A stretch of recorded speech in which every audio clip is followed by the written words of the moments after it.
M. Legault a déjà envoyé son message d'avant-conférence de presse. Ouais, qui nous donne un aperçu de ce dont il peut ou va parler dans la conférence de presse. Alors, il écrit « Notre grande priorité reste la situation dans les CHSLD et les résidences pour aînés. On doit tout faire pour s'assurer, pour sauver le maximum de vies. On doit tout faire pour donner des soins à tout le monde et assurer leur dignité. » Ça, c'est important, la dignité aussi. On est dans le moment le plus dur, mais la situation générale va s'améliorer. Courage, les beaux jours vont revenir. Donc, c'est ce qu'il a écrit sur Facebook.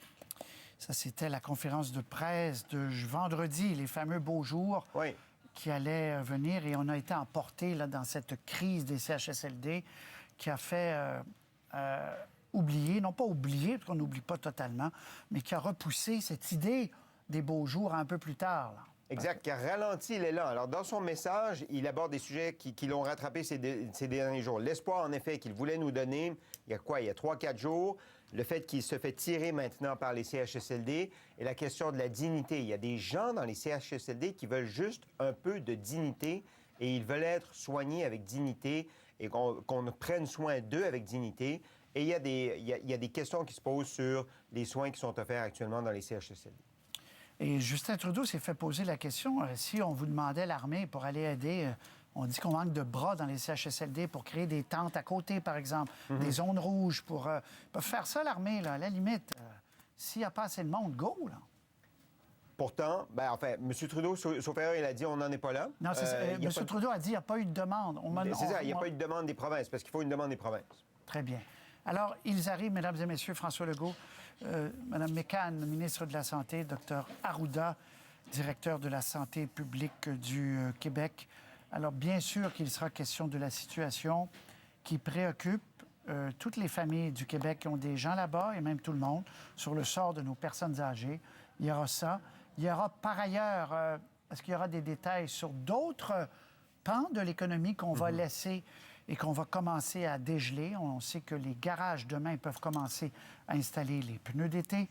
Les pépinières pourront accueillir des premiers clients demain pour aller chercher les fleurs, les pousses, etc. La construction résidentielle pour les gens qui attendent une maison ou un logement ou un condo en juillet, c'est permis à partir de lundi prochain avec des normes plus serrées pour la sécurité, physique des gens et la santé des gens. Pardon, allez-y, Sébastien. La sécurité sanitaire, c'est ça que j'ai dit. Sanitaire, oui, bien sûr, des gens. Alors, est-ce qu'il y aura d'autres lieux, d'autres moments comme ça? C'est à voir. Mesdames et messieurs, on se retrouve, comme d'habitude, après le point de presse. Comme d'habitude, accompagné de la ministre de la Santé et des Services sociaux, Mme Danielle McCann, et du directeur national de santé publique, Dr Horacio Arruda. Alors, Monsieur le Premier ministre, à vous la parole. Merci beaucoup. Bonjour tout le monde. Je commence tout de suite avec le bilan de la dernière journée. On a 75 nouveaux décès, donc un total de 435 depuis le début. Je veux bien sûr offrir mes condoléances à toutes les familles et les proches de ces victimes. On a maintenant 14 248 cas confirmés. C'est une augmentation de 691.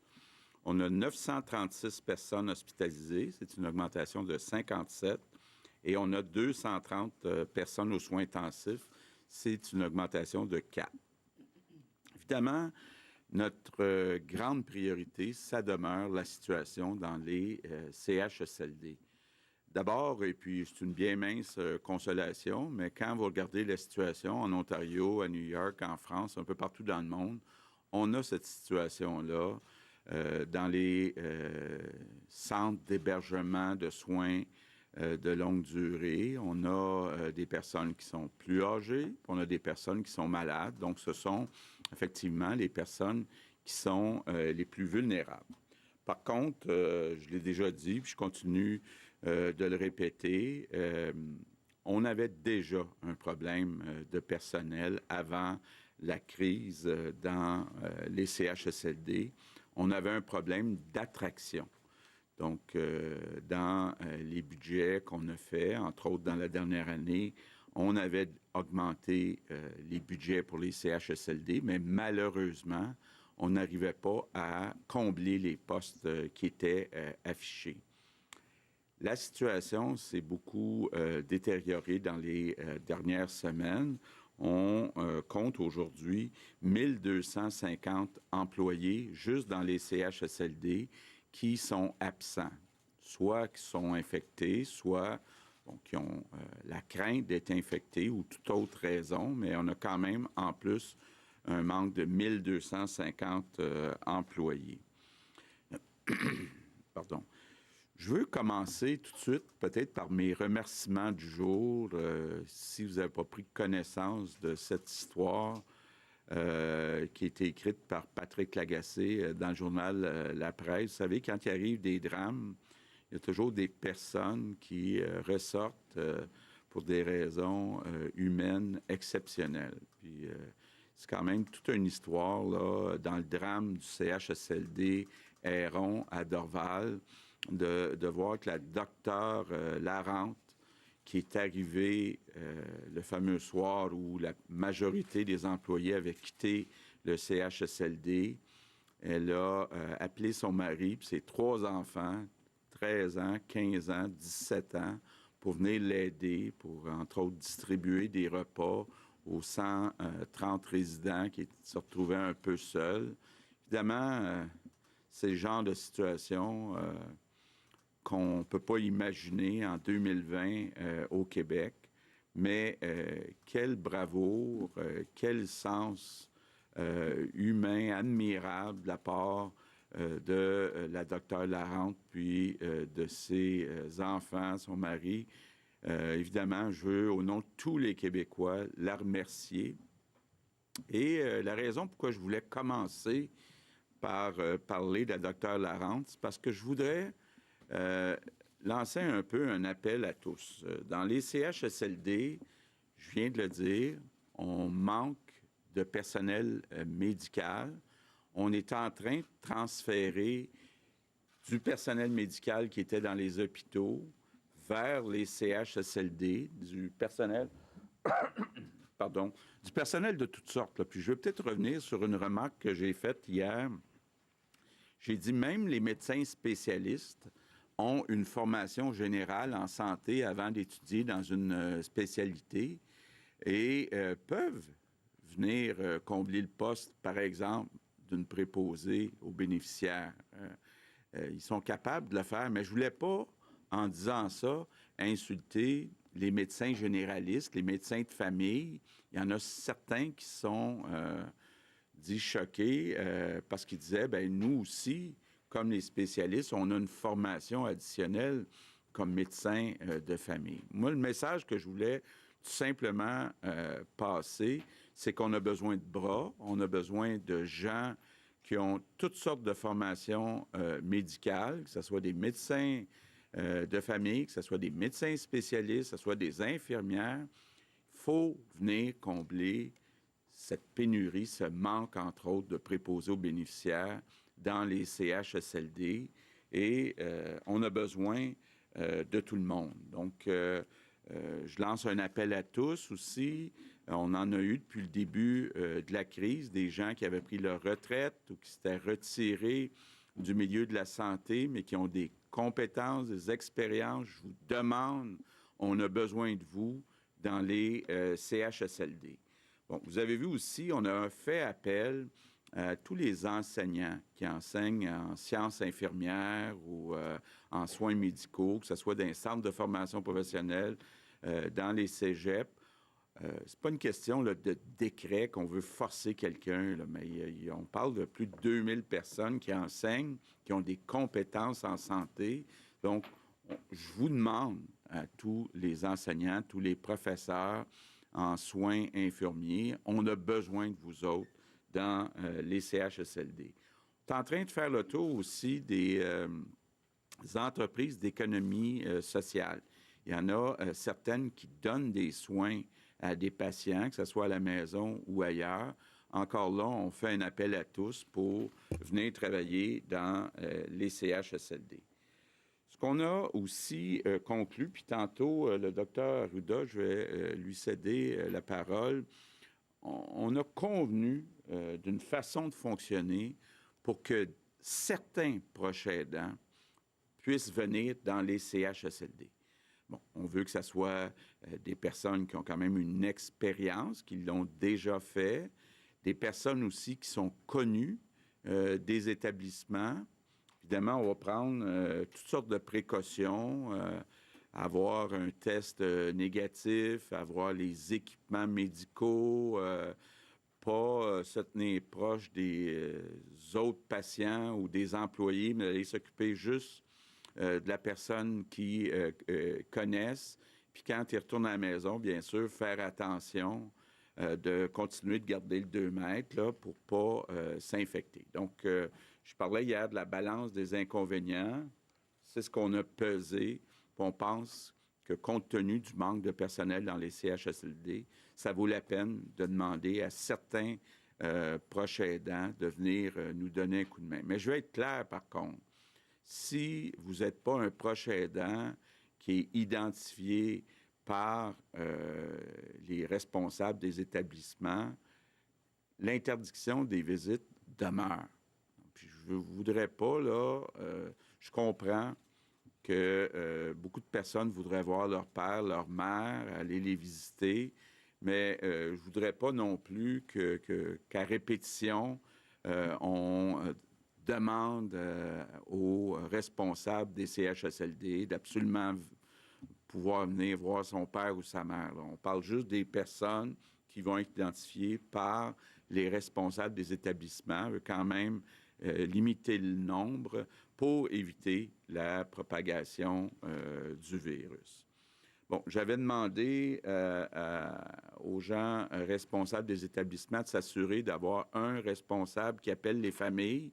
On me dit que ça fonctionne bien. On me dit que 95% des établissements ont appelé les familles. Donc, il en reste un 5%. Là, on va poursuivre de ce côté-là. Je pense que c'est important, étant donné qu'il n'y a pas de visite, sauf les proches aidants identifiés, de donner des nouvelles aux familles. On a décidé aussi qu'à partir d'aujourd'hui, par transparence, on va vous donner la liste aussi de toutes les résidences là, qui sont, en guillemets, sous surveillance. Je veux vous dire d'ailleurs qu'on a terminé la visite des 2600 résidences. Juste vous dire, là, parce que je sais que certains ont demandé des rapports d'inspection. Là, on n'est pas en train de faire de la paperasse. Là. Ce qu'on voulait, c'est d'aller de visu, voir où il y a des problèmes, voir quelles sont les résidences qu'on doit surveiller, aider. Donc, l'idée, c'est pas de faire de la paperasse, là, c'est surtout de se donner une liste. Et puis, sur les 2600, il y en a 41 résidences aujourd'hui qui sont plus critiques, plus où on doit suivre la situation d'un peu plus proche. Évidemment, ça va changer de jour en jour. Là, on va republier la liste à chaque jour. Donc, soyons prudents sur l'utilisation de la liste. La liste qui était bonne hier soir sera peut-être pas bonne ce soir. Donc, il y en a des résidences qui vont s'ajouter, d'autres qui vont sortir de la liste. Donc, je termine en vous disant, je comprends que c'est difficile la situation dans les CHSLD. Peut-être qu'on ne s'attendait pas à autant de personnes infectées. C'est un virus qui frappe très fort. On a vu que dans certains cas, du personnel qui n'avait même pas de symptômes a probablement infecté des résidents. Et donc, il faut comprendre qu'on n'arrivera pas malheureusement à sauver tout le monde, mais le gros problème est vraiment dans les CHSLD. Il faut dire que quand on regarde la situation dans les hôpitaux, c'est beaucoup moins pire qu'on pensait. Donc, les beaux jours s'en viennent quand même, puis on est plus convaincu que jamais là, qu'on est en train d'atteindre le fameux pic. Mais le pic, ça le dit, c'est le moment où il y a la pire situation avant que ça commence à s'améliorer. Donc, je veux encore une fois lancer un appel à tous. On a besoin de personnel expérimenté qui ont des compétences en santé dans nos CHSLD. Oui, on a comblé une bonne partie des postes, mais à chaque jour, il y a malheureusement du personnel additionnel qui s'absente et puis des besoins qui s'amplifient avec le nombre de personnes qui sont infectées à la COVID-19. Donc, je veux tout le monde vous dire, on va tout faire pour protéger nos aînés, pour les soigner dans la dignité, mais on a besoin de l'aide de toutes les personnes qui peuvent venir nous donner un coup de main dans les CHSLD. Few words in English because before I let Dr. Arruda talking more Je about vais céder le micro au Dr. Arruda pour les règles qui seront mises en place. Donc, bon après-midi à tous. Comme je le dis depuis quelques jours maintenant, notre toute première priorité, c'est la situation dans nos résidences pour aînés. Nous déployons plus de professionnels de la santé à partir des hôpitaux et vers les résidences.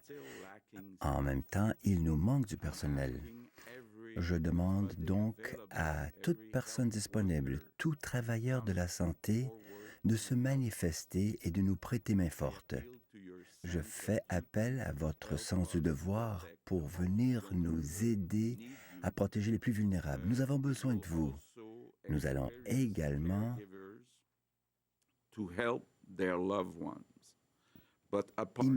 envisager des soignants naturels qui pourraient venir aider leurs proches.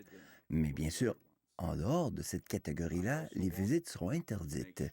J'aimerais également m'assurer que les résidents et les familles soient tenir bien au courant, donc qu'il y ait toujours au moins une personne dans chaque résidence qui est responsable de communiquer avec les familles.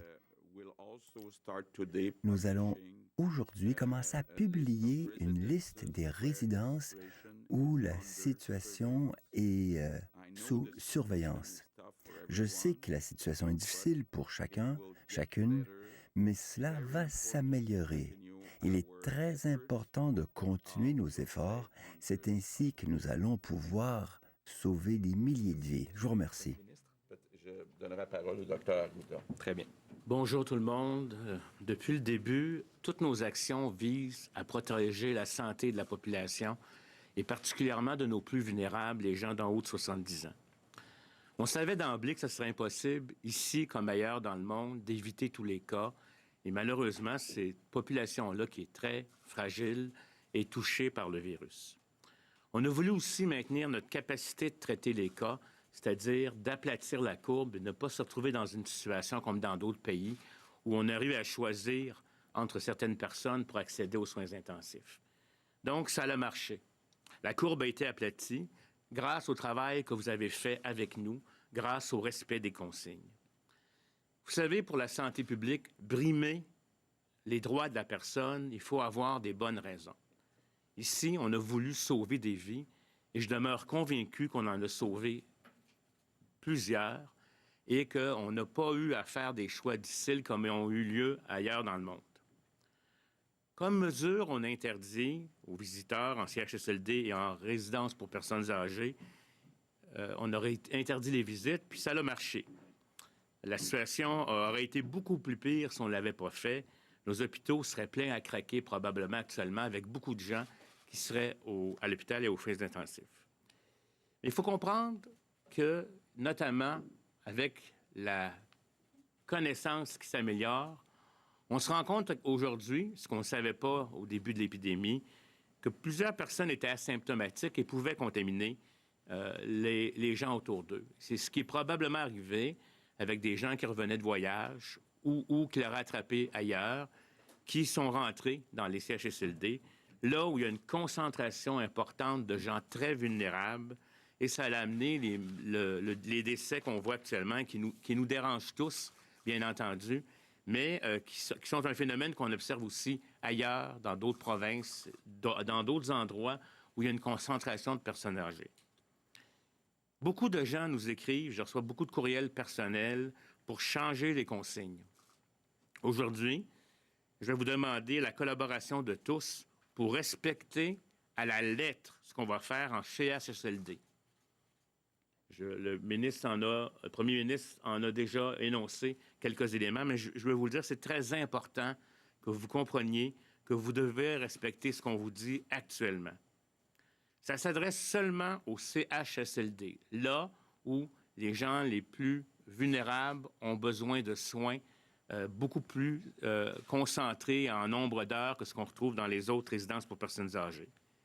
Et cette chose-là va être faite pour ces patients-là et leurs proches aidants soignants. Il faut comprendre que ce sont des gens qui sont connus avant la pandémie. C'est des gens qui allaient régulièrement, avant la pandémie, offrir soit de l'alimentation, de l'hydratation ou de l'hygiène.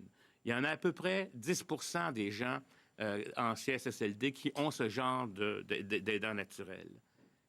C'est triste, ça va être difficile pour les enfants qui allaient voir leurs parents la fin de semaine parce qu'ils travaillaient, puis etc., puis ils n'avaient pas la capacité d'être un proche aidant. Mais je tiens à vous dire qu'on ne peut pas ouvrir la machine ou la porte de façon intensive dans le contexte actuel. C'est une mesure qui est volontaire. Je tiens à insister ici, on n'oblige pas personne qui le faisait avant de revenir offrir des soins. C'est pour une personne, pour un patient. Ces gens-là venaient avant la crise, puis comme je l'ai dit, offraient certains types de soins. C'est pas pour les familles et les visiteurs. Je comprends que c'est difficile, mais ce n'est pas le cas.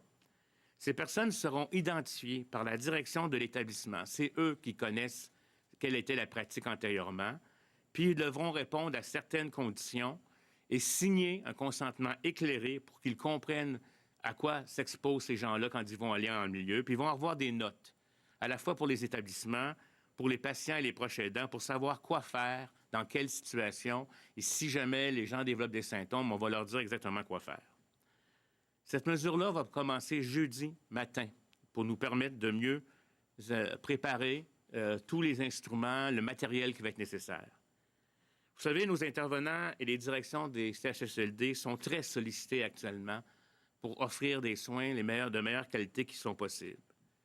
Si vous êtes une personne qui n'est pas dans cette catégorie, je vous demande de ne pas mettre de pression ou de porter plainte contre les choix qui seront faits par les établissements. Ce n'est pas eux qui font cette prescription, c'est nous. Et je tiens à vous dire qu'on doit y aller par étapes. Parce que si c'est la cohue, on va devoir reculer et nous serons tous perdants. Je vous supplie donc d'être patient, et je sais que c'est difficile, et de respecter les consignes qu'on va donner, mais on va permettre à certaines personnes qui sont des aidants antérieurs, avec des gens qui sont dans une situation de très grande vulnérabilité, de réavoir un certain contact. Plus on va respecter les consignes, plus on va s'en sortir rapidement, plus on va être en mesure d'élargir les approches, puis plus on pourra revenir, j'espère, à la normale. Je vous remercie et je vous demande, surtout à ceux qui ne seront pas visés par cette mesure, parce que ça va être la majorité des gens, de respecter celle-ci, même si c'est difficile ce qu'on vous demande encore. Merci à vous.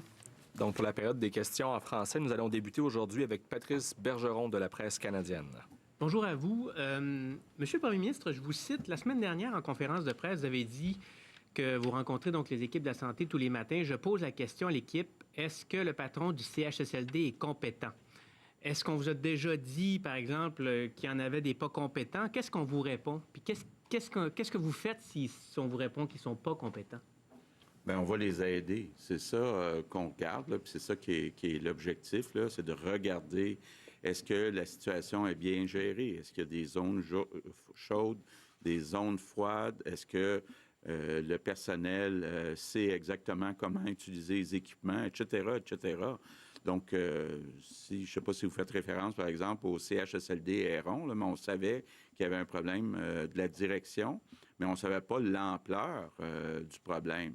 Là, je vous le dis, aujourd'hui, il y a 41 résidences là, qu'on surveille de très proche, où il y a, entre autres, beaucoup de cas. Donc, c'est le rôle là, des responsables des résidences de s'assurer. Puis là, on est allé faire plus que ça. Il y a eu des gens qui sont allés visiter physiquement chacune des 2600 résidences. Donc, ils ont eu le temps de rencontrer la direction, de poser quelques questions, puis de voir qui a la situation sous contrôle, puis qui a moins la situation sous contrôle. Par ailleurs, j'ai une question ici d'une collègue qui vous demande, on vous sait préoccupé par la reprise économique. Allez-vous revoir les seuils d'immigration à la baisse si cette reprise se fait plus lente que prévu? Bien, on n'est pas rendu là, mais effectivement, c'est quelque chose qu'on va regarder. Je pense qu'il faut tout revoir. Puis, entre autres, bien, le nombre d'immigrants avec le taux de chômage élevé qu'on va avoir dans les prochains mois, bien, on pourrait effectivement réduire le nombre. Prochaine question, Olivier Bossé, Le Soleil. Bonjour. Dans les gens que vous voulez ramener dans les CHSLD, vous avez parlé de 1200 absents. Est-ce que ça veut dire que vous avez besoin de 1200 ou vous avez besoin de plus? Ou avez-vous un ordre de grandeur? Oui, comme je le disais, bon, déjà, on en manquait avant. Par contre, là, de façon temporaire, on a pris des gens des hôpitaux pour les amener dans les CHSLD. Donc, on a comblé une bonne partie. Mais ces gens-là vont devoir éventuellement retourner à l'hôpital parce qu'il va falloir reprendre les opérations, entre autres, qui ont été retardées. Bon, un grand espoir qu'on a, c'est 2600 de l'éducation, 2600 profs qui connaissent les soins de santé, qui pourraient venir travailler dans les CHSLD. Je veux dire, ça serait extraordinaire. On a adopté effectivement un décret pour être capable de le faire. Ces gens-là sont déjà payés. Là. Nos enseignants sont toujours payés. Puis ils vont avoir le droit aussi à la prime qui est donnée dans les CHSLD. Donc, mais je fais surtout appel à leur sens du devoir. On a besoin d'eux autres actuellement.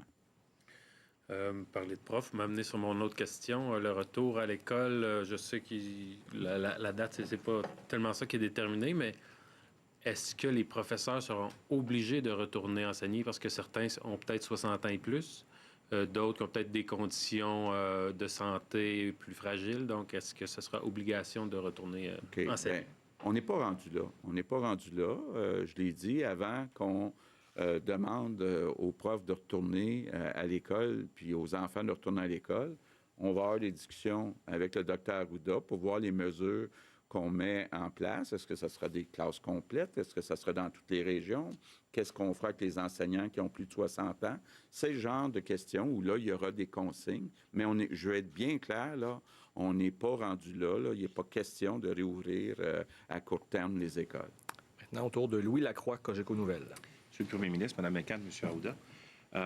Ma question s'adresse à Mme McCann. Bon, vous dites en fait que vous êtes à la recherche de gens qui manquent du personnel, là, entre autres dans les CHSLD. Or, on m'indique que l'Ordre des hygiénistes dentaires du Québec, qui compte, je pense que c'est 6500 membres au Québec, vous a proposé, Mme McCann, à votre ministère, les services de ces personnes-là, de certaines personnes qui ont des capacités, me dit-on, une expertise en hygiène, en salubrité, et qui n'auraient pas eu de suite donnée à ces gens-là. Est-ce que, justement, les hygiénistes dentaires, qui ont une formation aussi, une certaine formation en hygiène, etc., de même que les dentistes, qui sont aussi des gens qui sont issus du milieu médical, là, je comprends qu'il y a une spécialité spécifique à eux, mais qui ont quand même une formation médicale, en pharmacologie également. Est-ce que ce sont des gens qui sont considérés par votre ministère pour venir prêter main forte au réseau? Bien, écoutez, on va regarder ça rapidement parce que vous avez raison, c'est des gens qui ont des formations de base intéressantes. Alors, j'en prends bien note et j'ajoute, tout ordre professionnel qui considère qui pourrait nous donner un coup de main. Nous, on est ouvert à ça, alors on va faire le suivi rapidement parce que, comme dit le premier ministre, on a besoin de tout le monde. J'ajoute également qu'on a des gens qui travaillent dans des entreprises d'économie sociale, là, qui s'occupent des gens à domicile, beaucoup. Mais il y en a qui sont disponibles actuellement, puis on travaille avec eux pour qu'ils viennent nous aider en CHSLD. Ça, c'est des gens très expérimentés là, qui peuvent donner beaucoup des soins de base à nos personnes en CHSLD. Alors, merci. Et si vous avez d'autres suggestions, nos suivis se font de façon très, très rapide dans le contexte actuel. Merci. Monsieur Arruda, quand vous avez fait les projections la semaine dernière, pas vous n'étiez pas là, mais le docteur Massé, merci. On parlait d'un pic de pandémie, en fait, qui tournerait autour du 18 avril. Est-ce que cette date-là, dans vos projections, de la façon dont ça se déroule actuellement, est toujours une date qui est plausible ou si ça a été devancé? Est-ce que vous croyez que le pic va arriver plus tard? Est-ce que vous êtes ajusté par rapport à la projection de la semaine dernière? Si on parle du pic du nombre de cas, là, je vais faire une distinction entre le pic de nombre de cas versus le pic d'hospitalisation puis le pic de décès, parce qu'ils sont décalés dans le temps. Vous savez qu'on attrape la maladie, mais on ne meurt pas tout de suite. Donc, moi, je pense que les projections sont, par rapport au nombre de pics de cas, sont adéquates, même peut-être potentiellement devancées. C'est-à-dire qu'on observe actuellement, puis là, il faut faire la distinction entre les régions, puis etc., puis il faut obtenir la stabilité des données, parce que malgré le fait qu'on vous annonce des cas chaque jour, des fois, c'est des cas de la veille qui ne sont pas encore rendus dans le système, c'est compliqué, là, de l'hôpital jusqu'à la direction de santé publique, la direction de santé publique dans le système, aux enquêtes, parce que notre priorité est toujours d'enquêter, de faire les interventions plutôt que de compléter des statistiques, mais on essaie de les avoir en même temps. Moi, je pense qu'actuellement, on est probablement dans le pic puis en train de commencer à descendre, mais c'est une descente qui va être lente. C'est pas une descente. Comme on a aplati la courbe, on l'a aplati dans les deux sens, donc dans les faits, on l'aplatit, puis elle va probablement redescendre lentement comme telle. Puis là, il va falloir mesurer l'effet de tout ça. Mais je pense que message très important, même au pic, même à la descente, il faut faire attention. Il ne faut pas penser que parce qu'on a atteint le pic, on peut se laisser aller dans la pente, puis on ouvre les portes. C'est pour ça qu'on va faire, comme tous les pays du monde, une approche par étapes, progressive. On va mesurer les effets de notre ouverture de certains milieux, etc. On va continuer à enquêter les cas et les contacts. On va faire une surveillance encore plus importante qu'au début. Merci. Maintenant, Hugo Pilon-Larose, La Presse. Bonjour. Vous avez fait état ces dernières semaines du matériel médical de protection. À tous les jours, on savait lequel était davantage pratiquement en pénurie. Est-ce que dans des CHSLD, qu'ils soient publics ou privés, à un moment donné, ces dernières semaines, on a manqué de ce matériel-là? Pas dans la dernière semaine, en tout cas, puis même, je dirais, les dernières semaines. Au début, peut-être qu'il y a pu avoir certains CHSLD privés qui n'avaient pas tout le matériel, mais au total, on n'a jamais manqué de matériel. Donc, peut-être que des gens ne l'ont pas demandé, mais même si c'est devenu serré à un moment donné, il y a toujours eu assez pour couvrir tous les CHSLD, tous les hôpitaux. Pour la reprise des travaux parlementaires, on a vu donc les leaders des autres partis faire vous interpeller hier en demandant à ce que des rencontres virtuelles soient organisées avec des ministres et des députés de l'opposition. Hier, on a semblé comprendre que vous n'étiez pas intéressé par leurs propositions. Qu'est-ce qui va arriver au-delà du 21 avril à ce sujet-là? Non, j'ai eu une discussion hier, comme je le fais à tous les lundis et à tous les jeudis avec les trois chefs de l'opposition. On discute de comment on pourrait faire ça après le 21 avril. C'est certain là, que ça dépend aussi des personnes qui seraient interrogées. Je pense que je n'ai pas besoin d'expliquer que Daniel Mécan peut-être a moins de temps à donner à être capable de faire ça dans les prochaines semaines. Mais je comprends en même temps, entre autres avec la situation dans les CHSLD, que les oppositions ont des questions à poser. Donc, on est en train de trouver une solution et moi, j'ai bon espoir qu'on va s'entendre. Merci. Maintenant, au tour de Patrick Belrose, Journal de Québec, Journal de Montréal. Oui, bonjour à tous. Première question pour le Dr Arruda. La semaine dernière, ma collègue vous a demandé si les personnes âgées suspectées d'être décédées d'une COVID-19 étaient testées de façon systématique et votre réponse était « c'est arrivé ». Puis on a aussi des informations sur le terrain qui laissent croire que ce n'est pas fait de façon systématique. Ça nous porte à croire que le bilan des décès est forcément sous-évalué. Donc, je voudrais savoir, est-ce que vous croyez que le bilan des décès de la COVID-19 est sous-évalué au Québec et pour quelles raisons ce n'est pas dépisté de façon systématique? Bon, il y a différentes raisons. Premièrement, je veux juste vous dire que, et là, je ne veux pas parler, parce que je suis en train de faire vérifier les définitions de cas des autres provinces. Hein. Je vais vous donner un exemple comparatif. Quand on parle de chaleur accablante au Québec et qu'on nomme des décès, souvent, on n'attend pas l'enquête du coroner à la fin pour savoir si c'est la cause principale. Pour des raisons de vigie et d'intervention, on compte ces cas-là. Alors, au Québec, on a des cas de façon significative et l'Ontario en a pas beaucoup parce qu'ils attendent la confirmation du coroner. C'est vrai qu'il est possible qu'on n'ait pas testé tous les cas, mais on a une définition de cas maintenant qui implique ce qu'on appelle des cas en lien épidémiologique. Vous êtes dans un CHSLD, dans un étage, vous avez un cas ou deux qui ont été confirmés par laboratoire.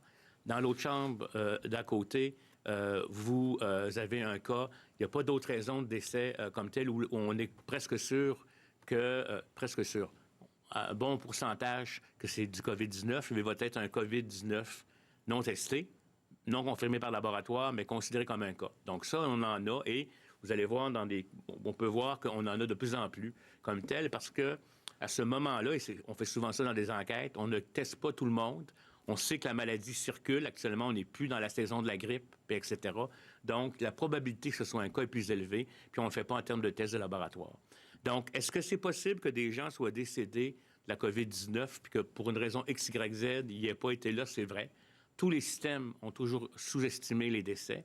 En Italie, on pense qu'il y a peut-être eu 3 à 10 fois plus de cas de décès que ce qui a été rapporté, parce que c'est normal à un moment donné. Mais quelque part, je vous dirais que comparativement à d'autres provinces par rapport à la quantité de tests qu'on fait, il y en a probablement. Ce serait presque impossible de penser qu'on n'a pas échappé quelques-uns, mais pas de façon significative, dans le contexte aussi où on compte les cas qui sont associés mais non confirmés par laboratoire. Il y a des fois aussi où en post-mortem, on n'est pas capable de le trouver, le prélèvement n'est pas adéquat, etc., etc. On peut peut-être ajouter, là, comme ancien ministre de la Santé, le Québec a toujours eu la réputation d'être plus méticuleux que les autres États dans le monde. C'est vrai pour quand il y a eu des décès certains étés avec la chaleur accablante. On se demandait pourquoi on en avait plus au Québec qu'ailleurs. Bon, peut-être qu'ailleurs, c'était pas tout déclaré. Je me rappelle aussi de toute la question du nombre de suicides au Québec. Pourquoi on en avait plus qu'ailleurs? On s'est rendu compte, c'est parce qu'on faisait un suivi plus méticuleux qu'ailleurs. Donc, le Québec a toujours eu la réputation, comme on dit en québécois, d'être plus catholique que le pape. Moi, je ne suis pas trop inquiet de ce côté-là. Ça se peut qu'on ait échappé quelques-uns, mais je serais curieux de savoir ailleurs combien ils n'ont échappé. Merci, M. Legault. Question pour vous.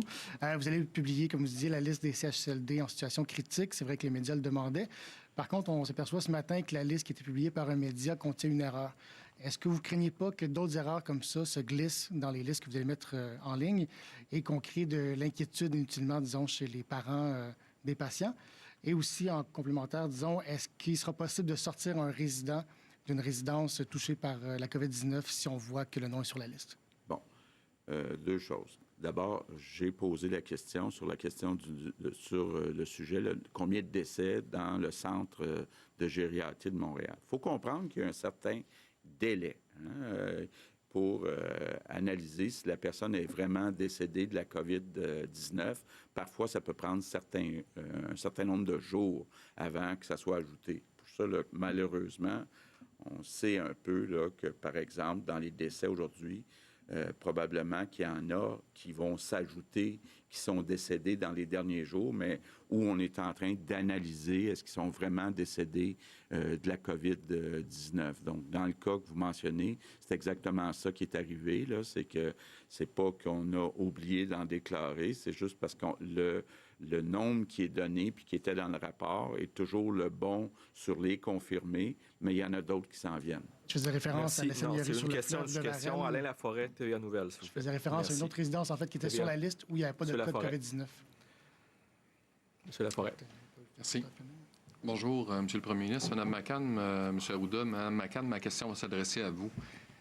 Concernant les spécialistes, vous avez lancé un appel il y a plusieurs jours, sauf qu'il semble qu'il n'y a personne qui a eu d'appel encore pour le transfert dans les CHSLD. Qu'est-ce qui explique ce délai-là? Là? C'est que la machine est trop lourde? Pourquoi les gens ne sont pas déjà là? Bien, je vais vous dire d'ailleurs, en ce moment, il y a une rencontre téléphonique entre la sous-ministre adjointe et les deux associations, ou fédérations, je devrais dire, médicales. Je pense qu'on s'entend, notamment avec la Fédération des médecins omnipraticiens, sur une partie de réponse téléphonique, là, hein, au niveau là, des CHSLD, les RPA, les RI-RTF, et même le maintien à domicile, ce qui est bon, la garde, entre autres. Mais on veut aussi que les médecins aillent sur place, aider dans les CHSLD, surtout dans les CHSLD, mais aussi dans les RPA, dans les RI-RTF. Alors, c'est ce qui est en train de se discuter actuellement, parce que, comme vous le voyez, là, on a besoin de tout le monde. Pour les médecins spécialistes, effectivement, la discussion va porter là-dessus aussi. Qu'est-ce que peuvent faire les médecins spécialistes, étant donné qu'ils sont médecins à la base, hein, comme tout médecin, et qui peuvent faire des choses certainement dans le contexte là, des résidences d'hébergement. Alors, eux aussi, ils offraient, par exemple, d'appeler les familles. Oui, mais il y a d'autres personnes qui peuvent faire ça là, actuellement. On est en train de s'organiser. Moi, je pense qu'il y a un rôle pour les médecins spécialistes en complémentarité ou en collégialité, je vous dirais, avec les médecins de famille. Alors, c'est exactement ce qui est en train de se discuter actuellement, puis on veut vraiment que ça avance rapidement. J'aimerais, Monsieur le chef de tribune, si vous permettez, Monsieur le Premier ministre, Madame McCann, revenir sur la question des données, parce que je pense que c'est une question importante. Si vous me permettez. Je voudrais vous dire, vous ne pouvez pas vous imaginer l'effort qui est mis actuellement par des gens qui sont dans l'intervention pour collecter les informations. Ça ne vient pas d'un seul système, ça ne vient pas d'un dossier patient dans lequel il y a toute l'information puis qui est informatisée, puis etc. Donc, on a des sources qui viennent soit par des enquêtes, des téléphones qu'on fait aux établissements. Il y a des sources qui viennent par des saisies de la santé publique à partir des déclarations que le médecin va avoir faites. Puis c'est sûr que notre énergie dans ce temps-là est toujours associée à faire les bonnes affaires. Puis les statistiques, c'est un élément très important. Si vous saviez le nombre, toutes les questions que vous voulez, là, si on est en mesure de vous y répondre stat parfaitement, ce serait extraordinaire. Il y a les heures de tombée. Quand on prend les données à 6 heures du soir, bien, dans la nuit, il se passe beaucoup de choses. Les directions de santé publique ou les établissements, par transparence, vont vous donner des chiffres qui vont être différents. Et quand on est transparent, à la vitesse où ça va, il faut comprendre que des erreurs, hein, vous savez, là, même les comptables peuvent en faire des fois quand ils corrigent, ou même les prévisions, etc. Non, mais je ne sais pas si vous comprenez, vous ne pouvez pas vous imaginer. Quand on aura un système informatisé parfait, partout, là, on est en train d'en développer pendant que l'avion vole. Donc, des erreurs, il va en avoir. On essaie de les minimiser. Puis des fois, il va y avoir des délais. C'est sûr que moi, quand on se lève le matin et qu'on lit dans vos journaux que vous avez tant de décès dans tel centre parce que l'information a été donnée, mais que ces cas-là, il y en a qui sont arrivés après, etc., les chiffres ne balancent pas. Et ça, c'est très dérangeant quand on essaie de faire balancer des chiffres. Donc, je voudrais juste que vous compreniez que si on ne le rend pas transparent, on ne le donne pas, les gens s'inquiètent parce qu'ils ne savent pas, sont dans l'inconnu.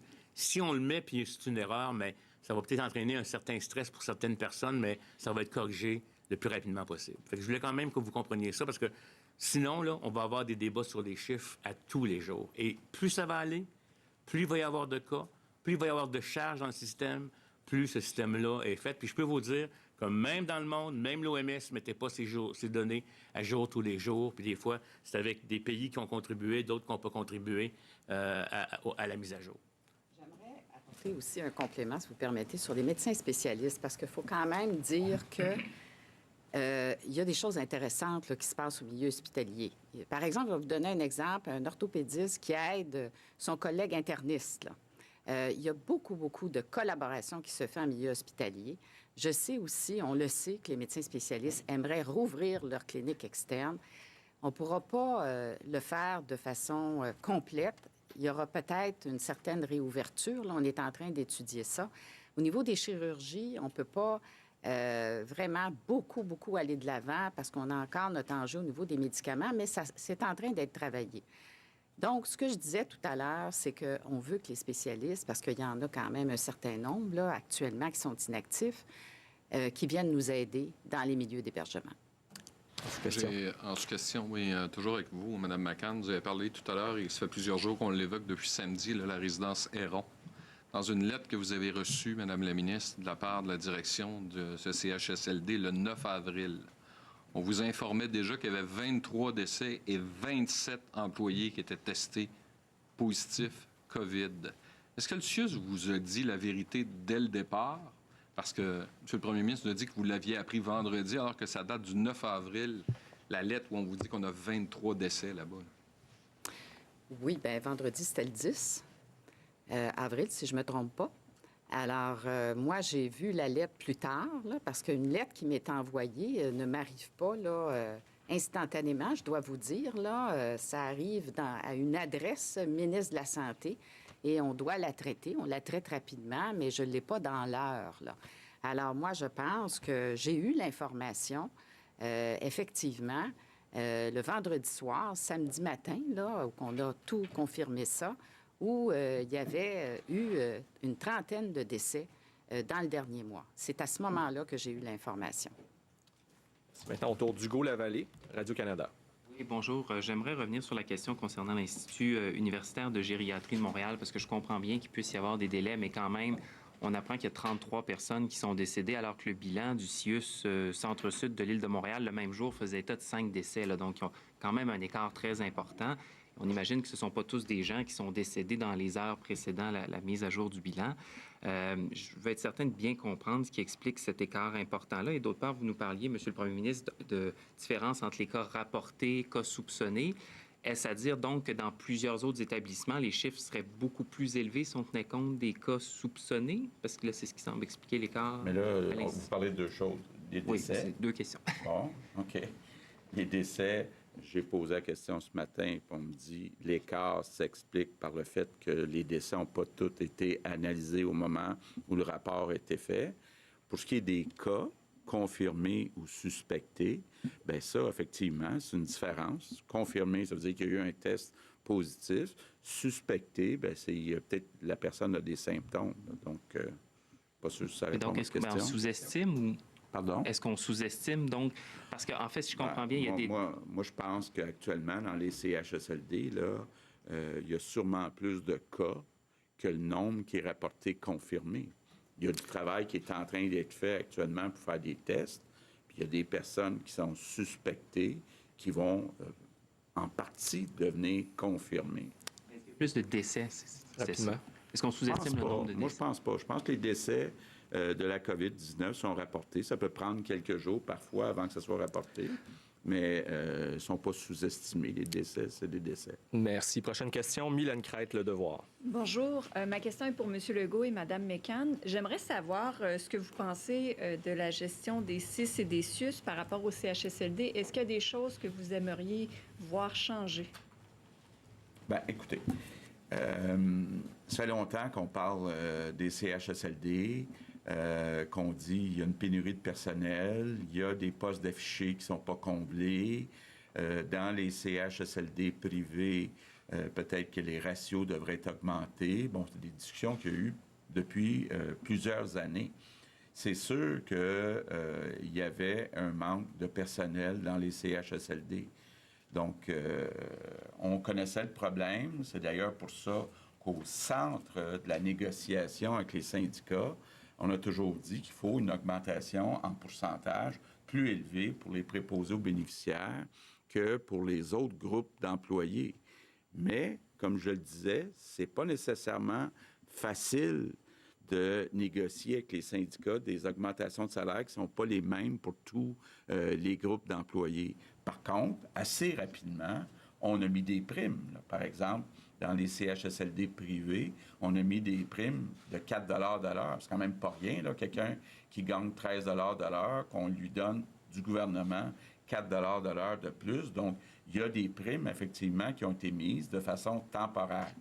Est-ce qu'il y a 2, 3, 5 ans, on aurait dû penser à mettre des primes permanentes? Je pense que oui. Aujourd'hui, on se dit, ces gens-là ont un travail important, puis on le voit quand il arrive une crise comme on vit actuellement.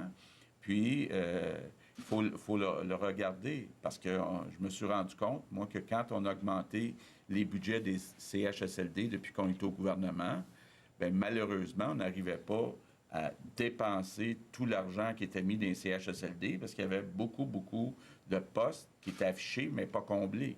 Donc, il y a un problème d'attractivité, il y a un problème de salaire, mais plus que ça, il y a un problème qu'il n'y a pas assez de préposés aux bénéficiaires de former au Québec. Donc, il va falloir, à l'avenir, que ce soit un métier, une profession qui est beaucoup plus valorisée. Pas juste le salaire, mais de façon générale, là, on le voit aujourd'hui comment, plus que jamais, les préposés aux bénéficiaires sont importants. Je ne dis pas qu'on ne le savait pas avant, là, la preuve, c'est qu'on le dit depuis qu'on est au pouvoir, il faut augmenter le salaire des préposés aux bénéficiaires. Ma deuxième question porte, vous avez reconnu en début de conférence de presse qu'il y a probablement eu une transmission asymptomatique du coronavirus par des employés en CHSLD. Dans ce cas-là, est-ce que vous maintenez toujours la directive de la santé publique de rappeler au travail des employés qui ont été en contact avec une personne infectée et qui ne présentent pas de symptômes après 7 jours?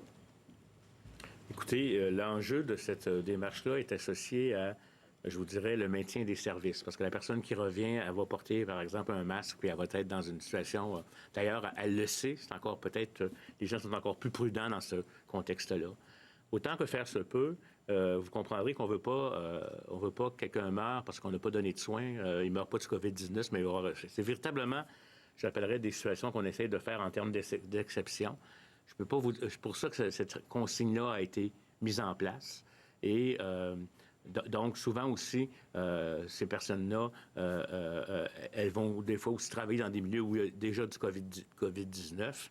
Donc, comme je vous le dis, c'est une situation qu'on espère exceptionnelle, mais dans la balance des risques. Hein, puis on regarde aussi le 14 jours, c'est la période maximale d'incubation, alors qu'on sait que la majorité, ça va être un peu moins que ça. Mais le personnel qui rentre avec pas de symptômes et il va utiliser du matériel de protection pour éviter de contaminer les autres personnes. C'est pour ça qu'on a tellement besoin de renforts. On a 6 000 travailleurs actuellement qui sont absents là, du réseau pour toutes sortes de raisons. Alors, puis on veut donner du répit aussi aux équipes qui sont sur place. Alors, c'est pour ça qu'on fait tous les efforts. C'est notre priorité actuellement d'aller chercher le personnel. Merci. Donc, juste pour préciser, oui, il y a 6 000 personnes dans tout le réseau de la santé, dont 1 250 dans les CHSLD qui sont absents. Juste pour que... Donc, c'est tout le temps que nous avions pour les questions en français. So we'll switch in English and we'll start today with Kat Sene from CBC News. Hi, good afternoon. Bonjour. You repeated, Mr. Arruda, Monsieur Arruda, vous avez parlé des aînés de leur famille et le fait que vous n'ayez pas vu votre famille depuis longtemps. Monsieur Legault, vous dites que vous ne pouvez vous rendre à l'anniversaire d'un de vos fils. Comment réagissez-vous au fait que M. Trudeau a franchi la frontière pour passer la longue fin de semaine avec sa famille à son chalet? Quand vous avez une telle réaction des Québécois et des Québécoises dans les médias sociaux en lien avec la discipline qui est requise pour que les consignes réussissent, que dites-vous aux Québécois? Le premier ministre Justin Trudeau a été à son chalet. Pourquoi je ne ferais pas pareil? Réponse, je n'ai pas de commentaire. Écoutez, je ne suis pas chaque personne. Il y a peut-être d'autres personnes qui imitent le premier ministre. J'ose tout simplement espérer qu'ils maintiennent au moins la distanciation sociale. Mais la réponse du premier ministre est la meilleure, à savoir, je n'ai pas de commentaire. Ce n'est pas parce que quelqu'un a transgressé une consigne qu'il nous faut l'imiter. C'est beaucoup plus souhaitable de suivre les consignes. Que voulez-vous que je dise? Moi, je vais imiter le comportement de M. Legault. Bien, j'ai pas de commentaire. La réponse du premier ministre est la bonne. Par contre, moi, je vais vous dire, des gens qui ne respectent pas nécessairement les consignes, il y en a. Il pourrait y en avoir d'autres aussi, donc sans commenter sur ce cas-là en particulier. J'espère que, par contre, quand ils font ce genre de mouvement-là, qu'ils vont respecter les consignes de si on a des symptômes, on y va pas, on garde une certaine distanciation sociale, etc. Dans le fond, en appliquant certaines mesures, le geste perd un petit peu sa négativité par rapport au fait qu'on dit aux gens de ne pas se transférer. Et on le fait aussi pour les travailleurs essentiels, hein, pour les gens comme tels. Donc, c'est une situation à évaluer au cas par cas. Moi, je ne peux pas commenter sur le détail, mais la meilleure réponse, c'est celle du premier ministre, c'est-à-dire sans commentaire. Cathy? Depuis la semaine dernière, vous avez annoncé des mesures d'atténuation pour aider les CHSLD, entre autres. Et on voit que la pandémie les frappe très durement. Hier, vous avez envoyé un message aux gens qui seraient intéressés à travailler comme préposés. Aujourd'hui, n'importe qui dans le système de santé qui voudrait aider, vous les invitez. Quelle est l'importance de votre message, M. Legault? Quant à la gravité de ce qui se passe, vous demandez à des gens de se manifester, mais ce n'est pas une obligation. Mais vous voudriez qu'ils reçoivent le message que la crise est gravissime dans certaines places. Réponse: oui, et je crois que c'est une crise importante. Nous suivons de très près 41 résidences où il y a un nombre élevé de cas et ce n'est pas facile d'obtenir assez de personnel. Nous pouvons comprendre que certaines personnes du personnel sont infectées et d'autres ont peur d'être infectées. Donc nous avons là une situation où il faut du courage pour s'y rendre. Mais il nous faut trouver des effectifs. Par exemple, les enseignants spécialisés, ceux qui enseignent les sciences médicales, par exemple, dans nos cégeps. On leur demande de venir se manifester pour prêter main forte. Nous demandons à des spécialistes, même si nous n'allons pas nous servir de leur science quant à leur spécialité, mais qu'ils viennent prêter main forte, comme un travailleur ou une travailleuse, car nous avons besoin de tous les effectifs possibles. Nous avons besoin de médecins, d'infirmières, d'infirmiers, de préposés, des gens qui ont de l'expérience et un peu d'expertise en CHSLD. Parce que même avant la crise, les emplois qui étaient affichés n'étaient pas comblés. En plus de cela, nous avons toutes ces personnes qui ne viennent pas au travail. Donc, nous avons réellement besoin d'un supplément d'effectifs, des gens qui ont de l'expérience en médecine ou en sciences de la santé, pour qu'ils viennent prêter main forte en CHSLD. Question. Hier, lors de votre conférence de presse, nous avions entendu qu'il n'y avait que 2 employés pour la résidence Héron. Est-ce que vous connaissez l'état de la situation maintenant? Est-ce que les soins sont adéquats? Est-ce que les familles reçoivent toutes les informations nécessaires? Réponse: on me dit que la situation était maîtrisée. Donc, ils doivent avoir les effectifs qui s'imposent. Question. Le fédéral dit que les forces canadiennes pourraient se servir de leur corps médical, c'est-à-dire de leur corps médical militaire pour venir en aide dans les CHSLD. Qu'en est-il? Réponse: oui, vous avez raison, nous avons demandé combien de militaires avec une formation médicale pourraient être disponibles pour nous aider. Réponse: nous demandons sur le nombre d'effectifs disponibles. Question par courriel maintenant. Raquel Fletcher, allez-y. Pouvez-vous nous donner plus de détails pour votre intention d'inviter les enseignants à travailler en soins de la santé? Auront-ils un choix? Auront-elles un choix? Et quel sera l'impact sur la réouverture des milieux scolaires? Réponse: c'est une demande, ce n'est pas une exigence. Je leur demande de prêter main forte. J'aimerais qu'ils viennent. Mais même s'ils ne sont pas obligés, on a besoin d'eux. C'est une question de devoir, je dirais, devoir citoyen ou moral. Maintenant, le nombre d'enseignants qui enseignent les sciences médicales, c'est un sous-ensemble d'enseignants, n'est-ce pas, dans l'entièreté de tous les secteurs pédagogiques. Donc, c'est vrai qu'il y aurait peut-être un petit problème, éventuellement, le jour venu, quand nous pourrions rouvrir le secteur. Mais pour l'instant, la situation est urgente. Pour ma part, j'aimerais rajouter que il est question d'y aller de façon régionale. Donc, les organisations régionales sont en contact avec les collèges de leur région et il y a un appariement d'équipes. Cela pourrait être des enseignants en séance infirmière, des travailleuses sociales, des ergothérapeutes, même du personnel administratif également.